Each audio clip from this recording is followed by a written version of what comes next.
Live from our studios at One Television Plaza, this is WTAP News at 6.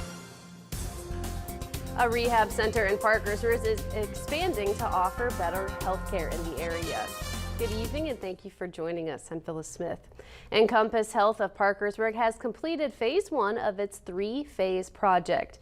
Phase 1 has opened up 29 new private rooms for patients in need of rehab care. Currently, other rooms are being remodeled that will lead to another 20 rooms for patients. CEO Nathan Ford says this 3-phase project will bring better, more accessible health care closer to home. It's all about the patient and providing that access to them here to be able to receive that rehabilitation services here in the Mid-Ohio Valley and not having to travel to Columbus or to Pittsburgh or some of the surrounding areas. And so it's just creating a more patient access for those folks that will benefit from the rehabilitation services. Encompass Health expects its renovations to be completed by the end of 2023 and will host an open house. They are on Western Hills Drive in Parkersburg.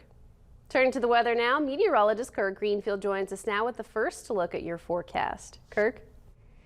A very chilly day in the Mid-Ohio Valley and one that preserved a lot of the snow on the ground for a long time. We're still below freezing at this point. 30 degrees on the Highmark, West Virginia Skycam. The relative humidity is 56%. It feels like 21. That's because of the winds out of the northwest at 12, producing that wind chill, and the pressure, 30.24 inches, is steady. So when we take a look at the evening planner, we expect to be around 30 degrees for much of the evening before we drop into the 20s, and the clouds are expected to diminish and start to part as we get past midnight. But will that mean that the snow will all melt away? We'll talk about that in the forecast to come when I return. Back to you. Thank you, Kirk. The Wood County prosecuting attorney has released the following indictments by the Wood County grand jury. One of the people listed is Terry Goodwin. He is accused of distributing material of minors engaged in sexually explicit conduct. Another man is accused of attempted murder, arson, and breaking and entering. His name is Ryan Merluzzi. Another man named Ryan Sullivan is accused of soliciting a minor via computer and traveling to engage the minor in sexual activity. You can find the full list of indictments on WTAP.com. Parkersburg Bridge Partners reached a major construction milestone on the Parkersburg Memorial Bridge. Crews began pouring concrete for the deck and driving pavement on the eastbound lanes last week. The work on that section of the bridge began last Monday and will continue for another week, using cutting-edge fiber-reinforced concrete with galvanized rebar for a long-lasting deck. Local trade professionals and contractors performing the work are progressing well thanks to the mild winter. Iron workers continue to work on steel repair, painters are priming the steel repair area, and progress is being made on the electrical items for the bridge. The bridge is on track to reopen at the end of the summer. With May elections ramping up for officials in Washington County, we talked to the Board of Elections to discuss what will be on the ballot, including one mayoral race that is gaining some attention. One election in Washington County that is getting a lot of attention is the Marietta mayoral race. Ari Gold, who filed as the Democratic candidate, was rejected to enter the race by the Washington County Board of Elections because he did not use his previous name, which is required by Ohio Revised Code. Gold is currently challenging this. He has taken that to the Ohio Supreme Court, so we're waiting to hear the result on that. And he was going to be running as a Democratic candidate, which we don't have any Democratic contested races this time.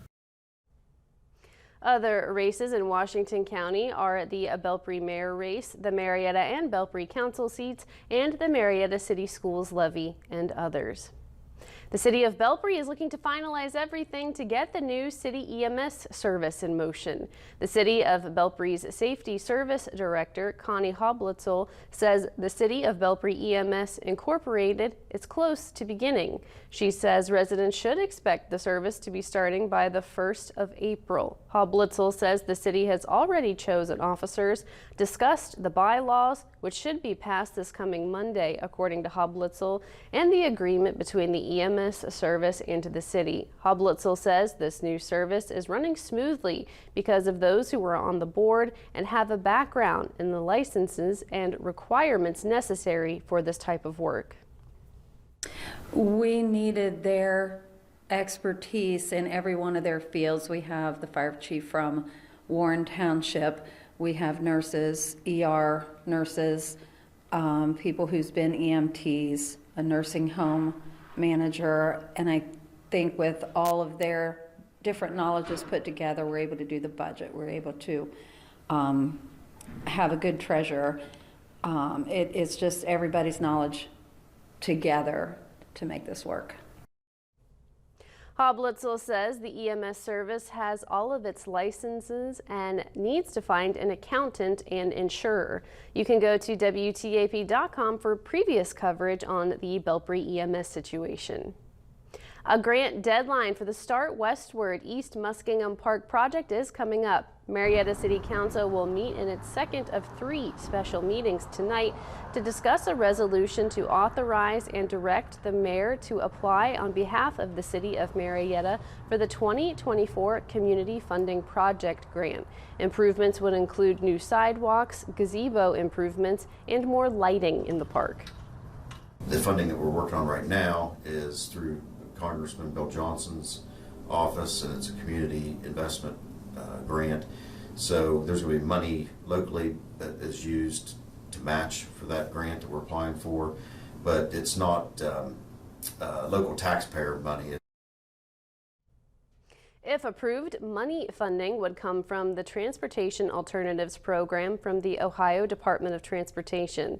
Since the money is transportation specific and cannot be used for the Start Westward Monument, rather for Phase 2 of Marietta's beautification and improvement project for East Muskingum Park. St. Patrick's Day is a day known for having fun and going out, but sometimes drinking can have consequences if you choose to drink and drive. A DUI can be punishable with 6 months in jail or a significant fine. Sergeant Cole of the Vienna Police Department gave some suggestions on how to properly prepare for your night. Yeah, so it's important to just, if you are going to be drinking, have a plan before you go out. You know, use a designated driver.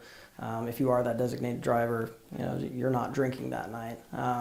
There's also all kinds of cab services, ride-sharing services. I believe Uber and Lyft are both in this area as options. So yeah, just having a plan is a big part of it. Sergeant Cole added the police department also looks for drunk drivers when holidays like these are coming up. Still ahead, the Environmental Protection Agency today released proposed regulations for levels of PFAS, more commonly known as forever chemicals, in drinking water. The low freezing temperatures are not enough to preserve the snowfall from last night. That's next.